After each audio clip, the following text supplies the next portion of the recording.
हाय guys, मी आहे doctor Nidhi. Welcome to our channel two tickets to anywhere. 5 डिसेंबरला आमची सेकंड वेडिंग ॲनिव्हर्सरी होती.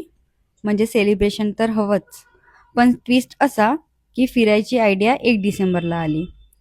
म्हणजेच planning level last minute pro max.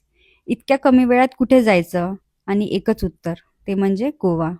मग काय, प्रवीणने टर्बो मोड ऑन केला, इंडिगोची फ्लाईट्स बुक केले, रिसॉर्ट बुक केलं आणि ठरलं 4 डिसेंबरला जायचं गोव्याला. सकाळी 9:30ची फ्लाईट, म्हणजे 5 वाजता घरून निघायचं, 3 वाजता उठून रेडी, एक्झॅक्ट 5 वाजता बाहेर आणि 7 वाजता एअरपोर्ट. आणि तिथे पहिला धक्का, 2-3 फ्लाईट्स कॅन्सल. मनात एकच विचार, आपली पण तर नाही होणार ना.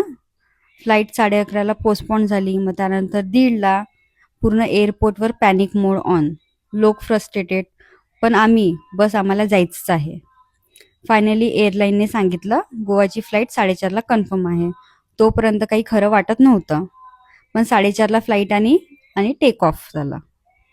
1.5 तासाचा ट्रॅव्हल आम्हाला करायला 10 ते 12 तास लागलेत.